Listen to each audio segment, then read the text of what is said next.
a very good question, Captain. All of our training is directed to a single end, success in battle. And that applies all the way from our instruction of the individual soldier to the battle training of our field armies. Yes, sir. And that means that each of our officers and non-commissioned officers must not only be leaders, but also teachers, and good teachers at that. Time is too vital, particularly in these days, to nurse along officers and non-commissioned officers who can't get the utmost out of every training hour. That, of course, means that each of us must know how to teach. Yes, Sergeant? Pardon me, sir. The adjutant says the officers are assembling in the classroom. He wishes to remind the colonel that the class is scheduled to start in 5 minutes. Thank you, Sergeant. It's time for our school, Captain. I think you'll find the answers to many of your questions about methods of instruction during this class. I can certainly use a number of those answers, sir. You know, Captain, not many people realize that an officer spends practically all of his life teaching or going to school and being taught. Yes, sir. And that brings us down to the matter of the instructor himself. It's very easy for me to stand here and tell you that the man who is to teach others must have a personality that inspires confidence and stimulates interest. But that's very little help. Instead, you want a concrete procedure, something you can get your teeth into. It is just such a procedure that I intend to present to you today. But first, let me tell you what I shall look for and expect of you gentlemen. I shall expect you to be neat and dignified at all times, and to be not merely interested in your work, but enthusiastic about it. Nothing is quite so contagious as enthusiasm. I shall expect you to be patient with your men and able to understand their viewpoint, their difficulties, and their capabilities and limitations. Every time you appear before your class, I shall expect you to have a complete knowledge of your subject and a plan by which you intend to present that subject. I shall expect you to learn the tricks of the game of teaching, its shortcuts that we have learned from experience, and those methods of instruction that offer the most positive guarantee for conveying the ideas in your mind to the minds of others. We know, for example, there are 5 channels through which knowledge flows to the human brain. These channels are called the physical senses. They are hearing,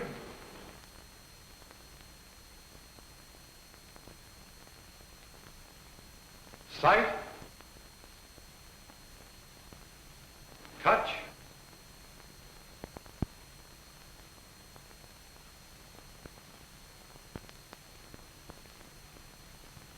smell,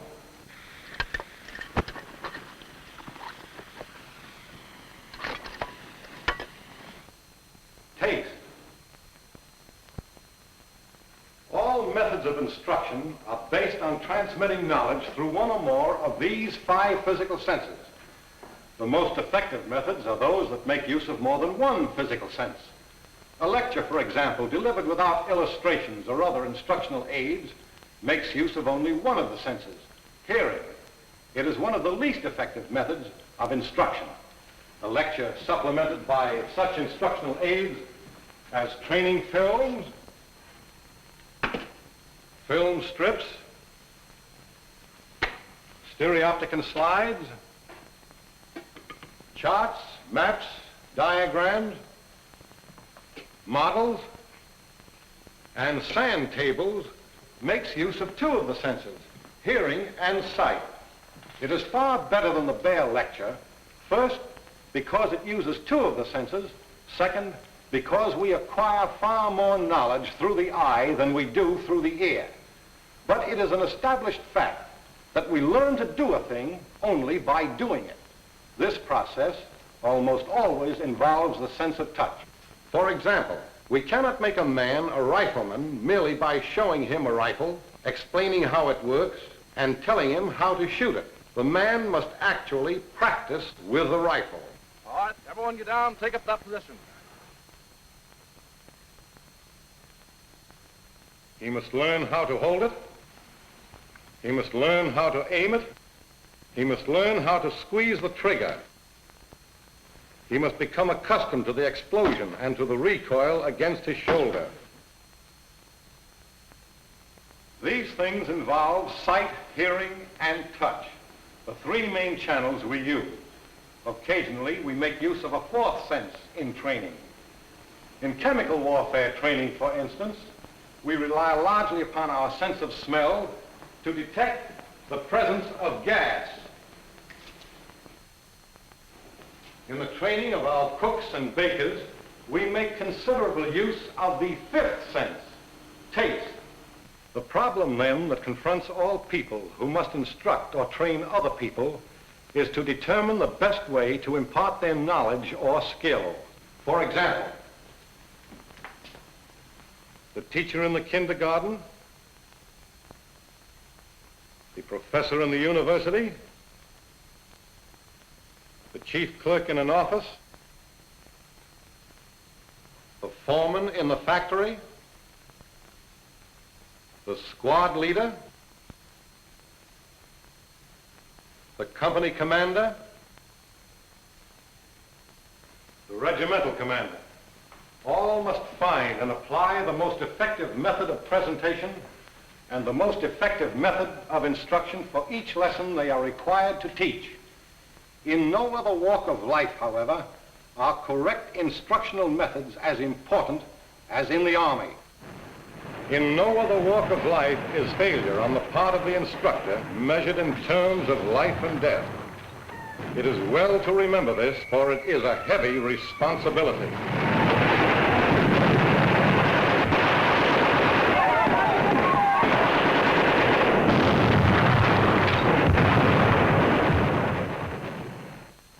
Your task is a practical one.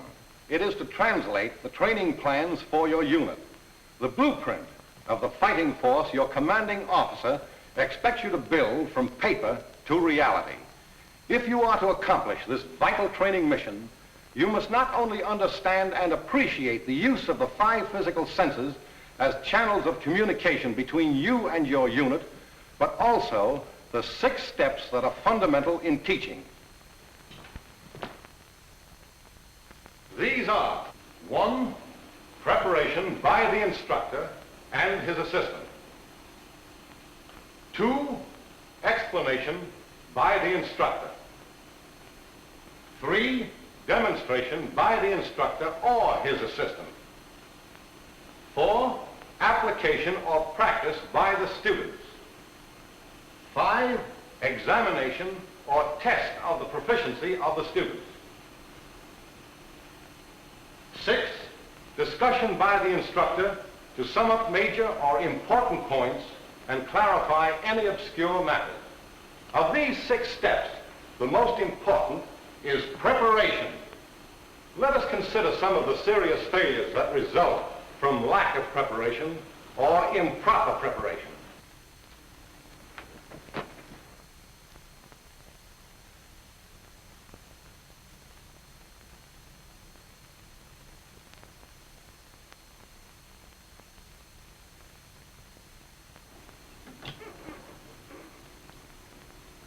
Number 5, please.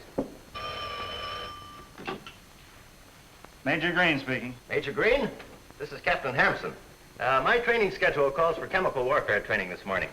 I'd like to use the gas chamber from 10 to 11. Is that okay, sir? Sorry, Captain Hampson. K Company's using the gas chamber during that period. Captain Smart arranged for it 2 weeks ago. I suggest, Captain, that you make such arrangements as this at least a week in advance. This is a vital part of your advanced planning and preparation. Yes, sir. Well, I'll try to rig up something else, and I promise you I won't make that mistake again. Here are other mistakes that the inexperienced instructor must guard against. For instance, these men have been seated so that the sun is squarely in their eyes. This is a bad mistake. A careful instructor always considers this in selecting the location for his instruction and in seating his class. Notice the sergeant's position. He holds the grenade in his right hand. At the command "pull pin," he uses the same twisting motion he used in the standing and kneeling position. The instructor also considers distracting influences. This instructor didn't. The place he selected for his instruction is too close to heavily traveled roads. The traffic is a distracting influence. Moreover, it makes it difficult for the men to hear. In preparing your instruction, you must select your area carefully to avoid this sort of thing. You must also think of other units working nearby. This instructor didn't. He, too, has fallen down in his planning. Are there any questions? All right, we'll start the smoke. Okay, Sergeant, let her go. Gas!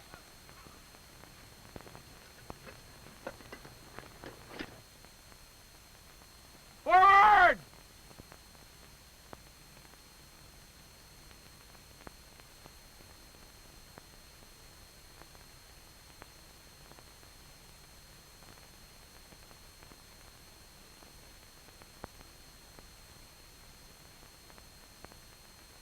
Who's responsible for this smoke? This time, it looks as if the young man is going to be corrected.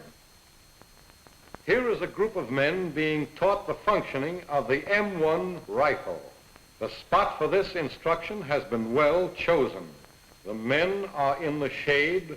The sun is not in their eyes. There are no distracting influences. But let's listen to the instructor for a moment. The same young lieutenant we just saw. The operating lug merely sliding in the straight section of the recess in the operating rod. The cam surface of this recess then comes in contact with the operating lug and cams it up, rotating the bolt counterclockwise and disengaging the locking lugs on the... This officer is completely unprepared. He is wasting the time of his men. He does not know his subject and he has no plan for teaching it. Therefore, he reads it out of the basic field manual. No group of men will ever learn how an M1 rifle functions by listening to someone read it out of a book. Remember this and follow it. Never read a lesson to your men. Here is another instructor who has overlooked a phase of preparation. Now that we have learned the types of gases and their effect, the next thing you do is to learn how to recognize these gases by their odor. This is extremely important. In battle, your life may depend upon the keenness of your nose. So this morning, I want every man here to sniff each of these gases we have studied. This is so important that we will go over this several times during the hour.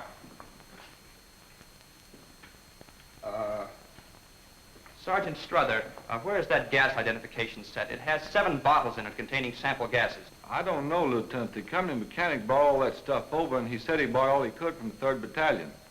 Well, I guess we'll skip that. It wasn't very important anyway. We will study the canister instead. Proper preparation involves decision as to equipment needed, early arrangements to assemble that equipment, and personal check to see that the equipment is at the proper place at the proper time.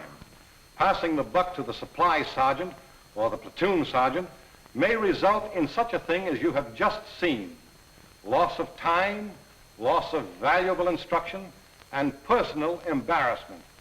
Incidentally, never make the mistake this officer made. Do not try to contradict a previous statement to cover up your own failure. Never try to bluff your way out. It always fails, and you lose the confidence of your men. So far, we have covered what might be called the physical matters of preparation. Hand in hand with these goes the actual preparation of the subject itself. You may not consider yourself properly prepared until you are master of your subject. This means detailed study or careful review. It does not mean reliance on your memory for something you learned last year or last month. Preparation involves analysis of your subject, a consideration of the time available to you, the size of the group you are to teach, the area assigned to you, and the training aids that are available or that can be improvised. From this analysis, you determine the essential facts to be taught, the best way to teach them, and the instructional aids you intend to use. You are now ready to write out your lesson plan. When this is completed, you should assemble your equipment and rehearse your lesson to make sure that your time estimate is right and also to assure yourself of a smooth, fluent presentation.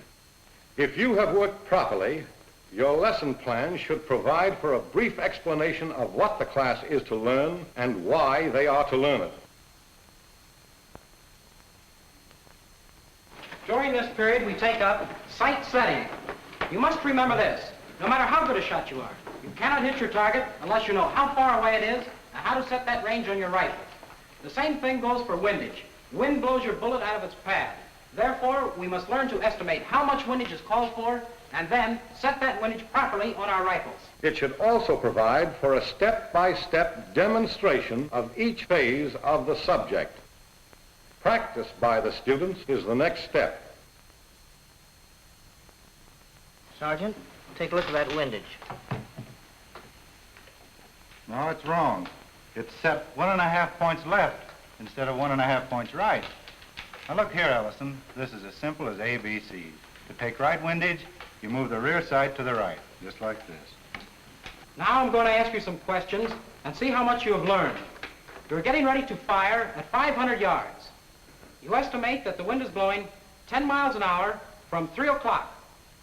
How much windage do you take? Whitelaw, you answer that one. Sir, I take 5 clicks right windage, which is 1 1/4 point. That's right. Everyone set that up, and non-coms check all rifles. A test, usually oral, to determine proficiency comprises the 4th phase.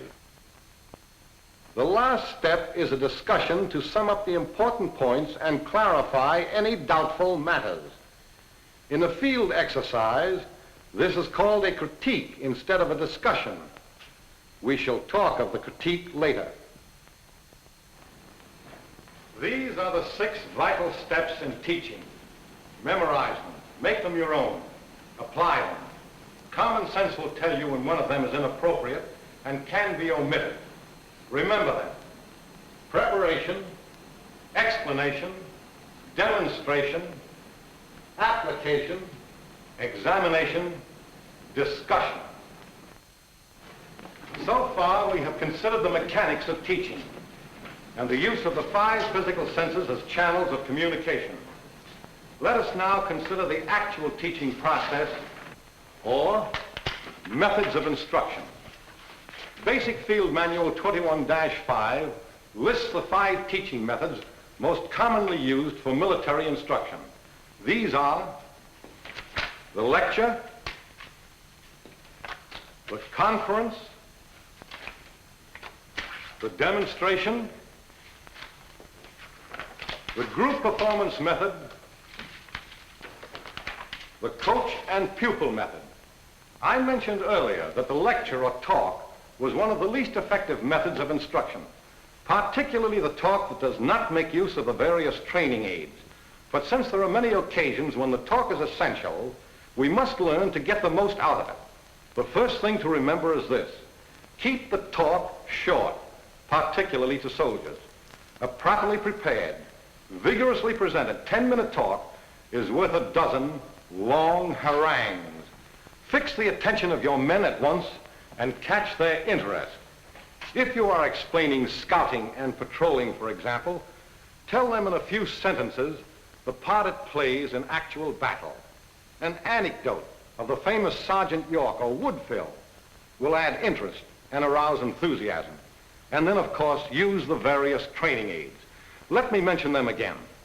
Training films, film strips, charts, stereoptic and slides, maps, models, sand tables, or any other useful device that you can get or make. Never schedule a lecture immediately after the noon meal if you can help it. It invites sleep, and the invitation is usually accepted.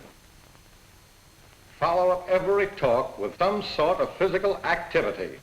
Be especially careful to see that your lecture is not preceded or followed by another lecture. Use training aids.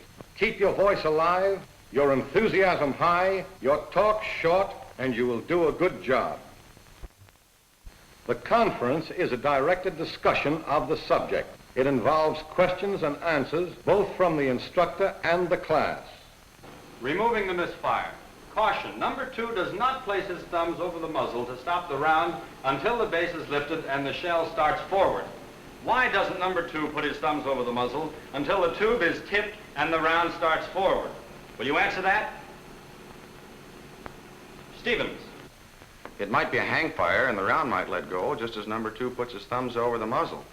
Or the piece might be jarred and the round go off. Therefore, he waits until the tube is tipped and the round starts forward. That's right. Very good. The major advantage of the conference over the lecture is the question and answer feature, which enables the instructor to determine whether or not the class is following him. Neither the lecture nor the conference is well suited for the instruction of enlisted men. In general, they should be used only for the explanation and discussion phases of instruction. A demonstration is an accurate portrayal of a subject or procedure to be taught. A well-planned, carefully presented demonstration is one of the most effective methods of instruction. A demonstration is always preceded by a thorough explanation of the work to be demonstrated. Again, I call your attention to the way this platoon is taking full advantage of all cover.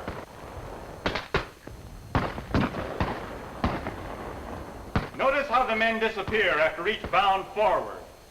That's because each man has picked out his new position before he moves.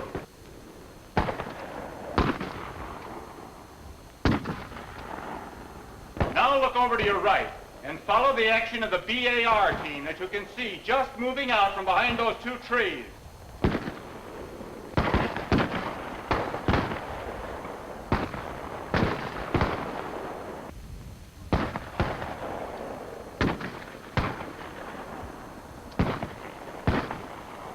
The demonstration itself requires careful preparation and repeated rehearsal until all personnel involved in it are letter perfect in their part.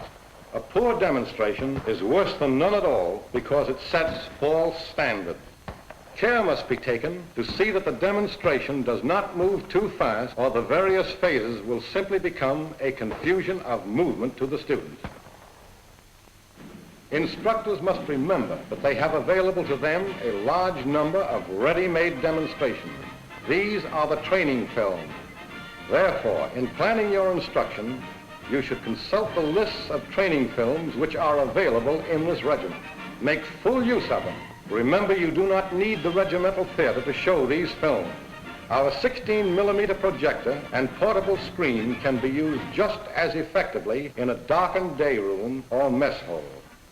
Now let us watch 1 or 2 simple demonstrations being used by a platoon leader. Corporal Jones and Private Smith and Brown, bring the rifles and blanket out.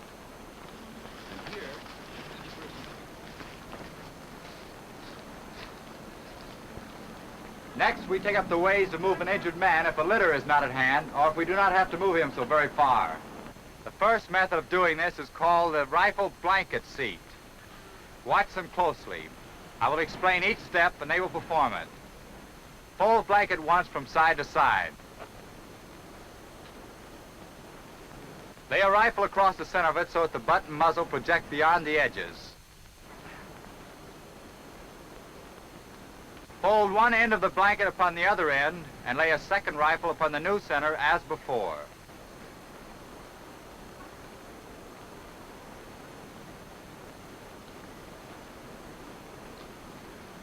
The free end of the blanket is folded upon the end containing the first rifle so that it projects about 2 inches beyond the first rifle.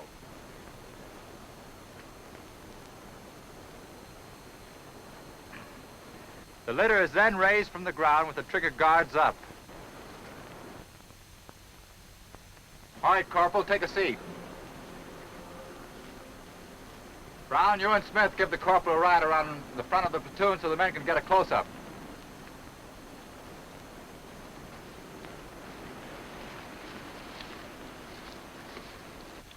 Let us observe another simple but effective demonstration.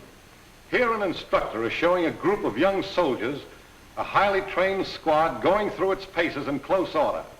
He does this to show them what a well-trained squad looks like, to set a standard for them, and to arouse their admiration. Now, you men have had the steps, the facings, and the manual. This morning, we're going to take up squad drill. But first, I want you to see what a well-trained squad looks like. After this show, I'm going to slow them down and have them go through each movement in slow motion. Afterwards, we'll try to put on a better show than theirs. Okay, Sergeant?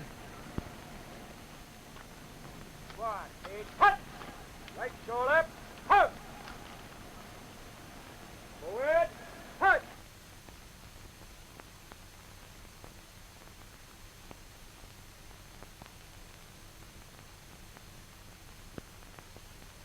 Left flank, hurt. Right flank, hurt. To the rear, hurt. Left flank, hurt. To the rear, hurt. Squad, hold. Order, hold. This right, head.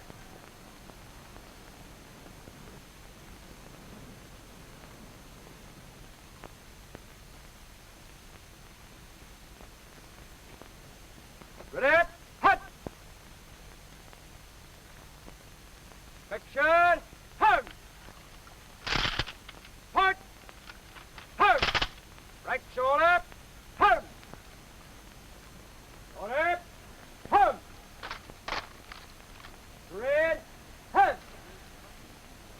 Squad, big hut. All right, Sergeant. Red, hut. Very good, man. Well, that's the way you're going to drill when we get through. Now we'll break this down slowly. First, Demonstrations may also be used effectively with the examination step in teaching. For example, we will see a platoon leader using a demonstration to test the knowledge of his platoon in handling a victim of snake bite. This officer has injected a little humor in the demonstration. A laugh is good stuff, but too many laughs will obscure the instruction. Yesterday, we completed our instruction in first aid. During the next hour, you're going to see 4 different demonstrations of men applying first aid. You are to watch them closely and write down any errors you may see. Is there any man here who doesn't understand what he's to do? All right, Sergeant, pass out pencils and pads. Oh, one final word. Remember that the man who is injured may make mistakes as well as the man who's helping him. So keep your eyes open. All right. All right.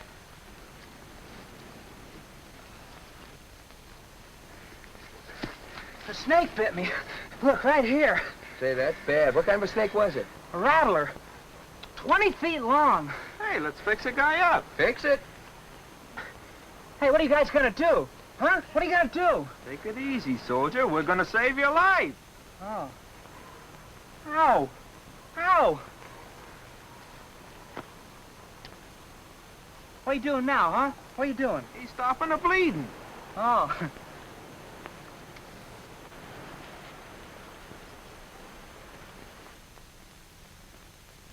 Ow! What's the handkerchief for? I'm gonna cover up the wound.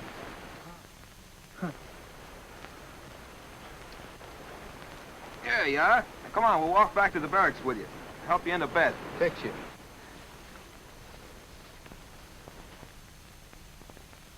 Pass your pads to Sergeant Blake. Here are the major errors you should have picked up. 1, violent action should be avoided after snake bite. The patient we saw was running and out of breath. 2, the knife should have been sterilized. A match would have done the job. 3, the tourniquet was placed below the wound. It should have been placed between the wound and the heart. 4, the wound should not have been bandaged. The flow of blood should be aided, not impeded. 5, one patient while the other went for the ambulance. In any event, the patient should not be returned to barracks, but to the hospital. Any questions? All right, Brown. Lieutenant, shouldn't they have made the man lie down right away and tried...